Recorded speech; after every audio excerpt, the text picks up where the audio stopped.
नमस्कार। मंच पर आसीन सब लोगों को भी मैं नमस्कार करना चाहूँगा। जो ऋषि जी ने बताया उस चीज़ को तो ऑब्वियसली रिपीट करने की कोई ज़रूरत नहीं है, पर मैं आपको एज अ पब्लिशर कि हम लोगों को क्या क्या परेशानियाँ आती हैं उसके बारे में थोड़ा सा आप इस पर I would like to just say few words about this. See as a publisher sorry, publishing जो है that consist of 4 stages. Number 1 is the composing. जब एक राइटर लिखता है और उस चीज़ को आपको भेजता है करने के लिए, that is the first stage which includes your composing and the proof reading and other things as well to make it a printable manuscript. दूसरा स्टेज जो होता है वो होता है printing and binding and title cover and all sort of things. एक stage जो उसमें होती है वो ये होती है कि किताब का साइज़ क्या ले जाए। मैं आपको जो बताऊंगा वो टेक्निकल चीज़ थोड़ी सी बताऊंगा, इन चीज़ों थोड़ा सा हट करके। एक स्टेज जो होती है कहाँ आपको किताब का साइज़ क्या होना चाहिए, that actually depends upon the subject. मैं आपको एग्जाम्पल दिखाने के लिए, एक साइज़ होता है ये जो नॉर्मली सभी जो किताबें छपती है ज़्यादातर इसी साइज़ में छपती हैं। एक साइज़ होता है ये जो थोड़ा सा छोटा साइज़ होता है। एक साइज़ होता है ये which is just the double of this, और एक साइज़ होता है ये which is again the double of this. ये मतलब ये एक छोटा साइज़ है, ये उसका डबल साइज़ है। ये 4 साइज़ बेसिकली होते हैं और इस सब्जेक्ट्स के ऊपर डिपेंड करता है। नॉवल, शॉर्ट स्टोरीज आपकी जितने वो मोस्टली आपको इस साइज़ में मिलेंगे क्योंकि रीडेबल है और आसानी से उठाया जा सकता है। जो हमारे सामने आजकल एक जो नई जो चीज़ शुरू हुई है वो है कि most of the authors they want to type the manuscript themselves, चाहे वो हिंदी में हो चाहे वो अंग्रेजी में हो, और वो करके because you know what they can write. आप जब हाथ से लिखते हैं उसको तो कई चीज़ें ऐसी होती हैं जो आपके जहन में उस समय होती हैं, पर जब तक वो प्रिंट फॉर्मेट में आपके उस पर आती हैं, आपके कागज़ के ऊपर आती हैं, कई चीज़ें बदल जाती हैं। तो उस चीज़ को करने के लिए बहुत से मेरे पास जो पब्लिकेशन के लिए चीज़ें आती उसमें ज़्यादातर वो होती हैं जो राइटर खुद आपको टाइप करके देता है। अंग्रेज़ी टाइपिंग में कोई प्रॉब्लम नहीं होती, हिंदी टाइपिंग में हम लोगों को बहुत घमासान युद्ध करना पड़ता है उस मैन्युस्क्रिप्ट के साथ में, क्योंकि हिंदी में क्या ज़्यादातर जो ऑथर इस समय है वो यूनिकोड में टाइप करते हैं। जो आपके कंप्यूटर के ऊपर अंग्रेज़ी से हिंदी में आपने देखा होगा कि अंग्रेज़ी में टाइप कर रहे हैं और हिंदी में आपके सामने आ रहे हैं, तो ज़्यादातर ऑथर्स वो टाइप करते हैं। जब हम लोग उसको कन्वर्ट करते हैं, हमारी जो प्रिंटेबल फॉन्ट होता है उसमें बहुत सारी चीज़ें बदल जाती हैं। ख़ासतौर से जो 2 वर्ड्स होते हैं या आपका जो व्यंजन होते हैं बेसिकली, वो चीज़ें सब बदल जाती हैं, 2 अलग हो जाते हैं। द्वारा में द और रा अलग अलग हो जाता है। इसके लिए उस पर हम लोगों को काफ़ी मेहनत करनी पड़ती है। इसलिए हम लोग ज़्यादातर ऑथर से ये कहते हैं कि भैया अपना मैन्युस्क्रिप्ट हाथ लिखा दे दो, ज़्यादा बेटर, क्योंकि हम लोग जिस तरह से टाइप करना चाहेंगे अपने हिसाब से टाइप कर देंगे। इंग्लिश में कोई ऐसी प्रॉब्लम नहीं होती क्योंकि इंग्लिश में कन्वर्टेबल है, आप किसी भी चीज़ से किसी भी फॉन्ट में कन्वर्ट कर सकते हैं, ये कोई प्रॉब्लम नहीं होती इसमें एक और जो स्टेज होती है वो होती है कई चीज़ें जो फोटोग्राफ्स जिसके अंदर होती हैं। फोटोग्राफ्स के लिए भी बहुत ज़रूरी होता है कि वो किस तरीके से आपकी स्कैन की हुई हैं और किस तरह से उसके अंदर डाला गया है। ये सब काम बेसिकली हमारा जो एडिटोरियल डिपार्टमेंट है वो सब करता है। आजकल जो है सेल्फ पब्लिशिंग प्लेटफॉर्म्स आपने देखे होंगे, बहुत सारी वेबसाइट्स हैं ऐसी जहाँ पर आपसे वो कहते हैं कि अपना वो भेज दीजिए, मैन्युस्क्रिप्ट भेज दीजिए और वो छाप करके, पर उनका काम जो बेसिकली होता है वो सिर्फ छाप करके आपको हाथ में हैंड ओवर कर दिया।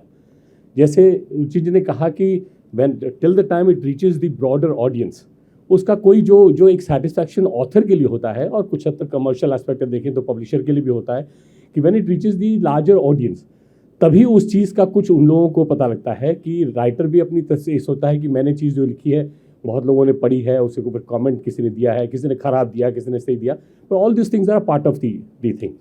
तो इसीलिए वो प्लेटफॉर्म अपनी जगह अलग है, पर जो पब्लिशर्स लेकर के उसको छापते हैं उसका एक अलग से महत्व होता है कि आप जो चीज़ छाप रहे हैं, जो चीज़ फिनिश प्रोडक्ट आपके सामने लेके आ रहे हैं, उसमें उन सब चीज़ों के ख़त्म होने के बाद पब्लिशर की भूमिका शुरू होती है।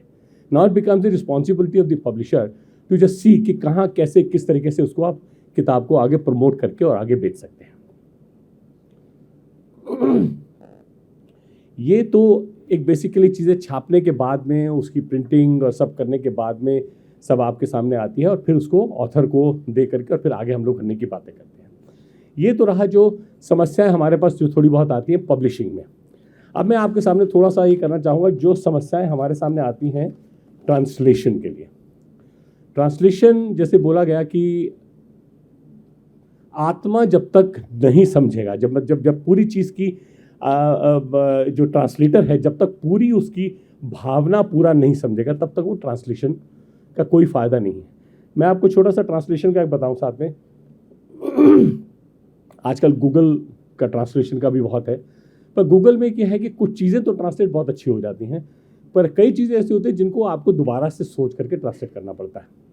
मैं पिछले दिनों एक जगह था, वहाँ पर एक छोटा सा साइन बोर्ड लगा हुआ था, मेल चेंजिंग रूम, और उसके नीचे जो ट्रांसलेशन किया वो लिखा गया था पुरुष बदलने का कक्ष। अब आप बताइए कि ये ट्रांसलेशन अगर मैं किताब में छाप दूंगा इसको, अगर किसी भी रूप में अगर उसको सेंटेंस को इस्तेमाल किया गया है। इसी तरह एक और जो है पिकअप पॉइंट, उसका हिंदी ट्रांसलेशन किया गया था लेने की जगह। एसी वेटिंग रूम, हवा की स्थिति इंतजार कर रहे कमरे, नहीं ना, एसी हुआ air conditioning, AC waiting room को लिखा उन्होंने हवा की स्थिति इंतजार कर रहे कमरे। अब ये चीज़ें ऐसी जो है जो जब तक जो ट्रांसलेशन कर रहा है वो पूरी तरह से जब तक समझे नहीं तब तक ये ट्रांसलेशन जो है, गूगल आप जितना मर्जी कह लीजिए, कई ऐसी चीज़ें हैं। हैविंग अ बाथ, मतलब एक गाना था ठंडे ठंडे पानी से नहाना चाहिए, उसका सिंपल ट्रांसलेशन हुआ having the bath with cold cold water. उसमें भावना कोई नहीं हुई चीज़ जो। तो ये सब चीज़ें जो है ट्रांसलेशन में हम लोगों के सामने बहुत बहुत बहुत प्रॉब्लम आती है। उन चीज़ों को करने के लिए जो ऑथर, कई बार हम लोगों ने इस चीज़ को देखा कि ऑथर्स जितने हैं, जो ट्रांसलेटर हैं, वो चाहते हैं कि किताब का जो ट्रांसलेशन है वो ओरिजिनल। आपने आजकल देखो हिंदी में अंग्रेज़ी किताबों के बहुत बहुत बहुत ट्रांसलेशन जो है वो हिंदी में छप रहे हैं। जो अमेरिका में या इंग्लैंड में जो किताबें बिकती हैं बेस्ट सेलर्स हैं, उन सबके हिंदी में, चाहे वो आपका जेके रोलिंग की हैरी पॉटर की किताबें हो या आप एनेट ब्लिटन हो या कुछ भी बच्चों की किताबें जो खूब छप रही हैं वो ये। तो इसलिए जब तक ऑथर उसको पूरी तरह से समझ करके ट्रांसलेशन नहीं करेगा तब तक उस किताब का कोई महत्व नहीं बनता। उसका सब्जेक्ट समझना उनके लिए बहुत ज़रूरी है। उसके बारे में जो लेखक कह रहा है या जो कहने की बात की जा रही, जब तक वो पूरी तरह से नहीं समझेंगे तब तक उसका कोई फ़ायदा नहीं है। जैसे मैं कह रहा था कि आजकल बहुत से लोग जो हैं, आजकल यहाँ हिंदी में भी और इंग्लिश में भी बहुत से दूसरे देशों की किताबें के अनुवाद छपते हैं। वहाँ पर वो लोग जो देखा है मैंने कि ज़्यादातर कोशिश उनकी रहती है कि ओरिजिनल स्क्रिप्ट में जो किताब लिखी गई, जैसे नॉर्वेजियन किताब है उसका हिंदी अनुवाद छपेगा, तो वो लोग चाहेंगे कि नॉर्वेजियन किताब का ही ट्रांसलेशन जो है हिंदी में किया जाए। बहुत से लोग करते हैं नॉर्वेजियन का अंग्रेज़ी में हुआ, नॉर्वेजियन का किसी और भाषा में, उससे उन्होंने हिंदी में अनुवाद कर दिया। वहाँ 3 लोगों की जो है वो भाषा और भाव जुड़ गए। एक तो जो ओरिजिनल है उसने जो लिखा, जिसने अंग्रेज़ी का अनुवाद किया उसने अपना कुछ थोड़ा सा जोड़ा, जो भी कुछ किया, और उस पर जो हिंदी में इसका अनुवाद कर रहा है उसने अपना और सब जोड़ दिया। तो किताब थोड़ा सा स्टैंडर्ड उसका जो है, इसलिए ये जितने भी देश बाहर के लोग जो है, बाहर के देशों की जो किताबें छपती हैं, they all basically are interested in getting them translated from a person who knows the original language. सबसे एक और समस्या जो हमारे सामने आती है वो आती है पोइट्री की। उपन्यास कुछ भी है, आप उसको, आपके बहुत सारे शब्द हैं जिनको आप इस्तेमाल कर सकते हैं। पोइट्री में एक तो मीटर जो आप जानते हैं कि जो जिसको राइमिंग वर्ड्स कहा जाता है पोइट्री में, जैसे, या मीटर है जो उसमें रह करके आपको चीज़ों को ढूंढना है। और कई बार पोइट्री में बहुत मुश्किल होती है उन शब्दों को ढूंढ पाना। आप जो भी अनुवाद करते हैं वो अनुवाद कई बार पोइट्री में तो ऐसा ज़्यादातर देखा गया है कि जो लेखक कहना चाह रहा है और जो अनुवाद, क्योंकि अनुवादक को भी पता नहीं कि क्या है। आपकी जो नॉवल शॉर्ट स्टोरीज उसमें तो आपको थोड़ा सा पीछे देख करके पूरा पता चल रहा है। पोइट्री में कलेक्शन ऑफ पोइट्रीज होता है, एक पोइट्री किसी पर लिखी गई, दूसरी पोइट्री किस चीज़ पर लिखी गई। उन सब चीज़ों को देखते हुए कई बार जो अनुवाद होता है वो अनुवाद बिल्कुल भाषा बदल देता है, उसका मतलब बदल देता है। मतलब राइटर, कई बार मेरे साथ ऐसा हुआ कि पोइट्री का अनुवाद किसी ने, उन्होंने ही खुद करके दिया, और जब करके किताब छाप के सामने तो बोले अरे ये क्या, ये मैंने तो ये नहीं कहा था, इसका मतलब ये क्या था। भाई आपने के जो अनुवादक ने जो किया है उसने अपनी समझ से, अपनी सोच से जो कुछ किया है वो, और वो ट्रांसलेशन गलत नहीं है, वो ट्रांसलेशन बिल्कुल गलत नहीं है, पर वो जो है, अब जैसे मैं आपको एक छोटा सा अनुवाद आपको उसका देना चाहूँगा।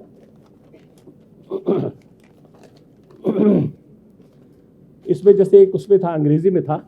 अच्छा, एक जो समस्या हमारे सामने और आती है वो ये कि जो फ्रेजेस या अंग्रेजी के कई चीज़ें जो जिसको स्लैंग लैंग्वेज आप लोग कह सकते हैं, वो जब चीज़ें हमारे सामने आती है उसका जो अनुवाद होता है वो तो इतना भ्रष्ट अनुवाद होता है, इतना खराब अनुवाद होता है कि उसको तो आप एज इट इज़ छाप ही नहीं सकते। मैं एक सिर्फ उदाहरण आपको देना चाहूँगा, जिसमें लिखा था लेट्स हैंग आउट, अब उसका अनुवाद उन्होंने किया चलो बाहर लटकते हैं।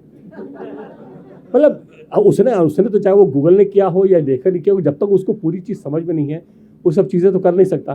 तो ये सब चीज़ें जो हैं जिसमें एक अनुवादक की भूमिका, किसी भी ट्रांसलेशन के वर्क के लिए एक अनुवादक की जो भूमिका है वो इतनी अहम है, इतनी इंपॉर्टेंट है कि उसके बगैर किताब जब तक पूरी तरह समझ करके किताब को नहीं करेगा, उसके बगैर किताब छापी नहीं जा सकती। बस ये सब चीज़ें हैं जो मैं समझता हूँ कि अगर ये सब चीज़ों का समाधान अब धीरे धीरे हो रहा है, इसमें कुछ गूगल के भी आपके जो ऐप्स हैं जितने भी आ रहे हैं उसमें कई ऐसी हैं जो बहुत अच्छी ट्रांसलेशन कर रहे हैं। लेखक, हमारे यहाँ ट्रांसलेटर की भी कमी है। आई मीन ये चीज़ एक बिल्कुल फैक्ट है कि अच्छे ट्रांसलेटर बहुत कम है, इसीलिए ज़्यादातर लोग जो हैं इन गूगल ऐप और इन सब के ऐप्स का इस्तेमाल करते हैं। पर मैं समझता हूँ आगे आने वाले समय में ये सब चीज़ों को और ज़्यादा अच्छे तरीके से सोच करके ऐसे ऐप्स बनाए जाएंगे जहाँ पर कुछ थोड़ा भाव भी समझा जा सके। इसी साथ में थैंक यू।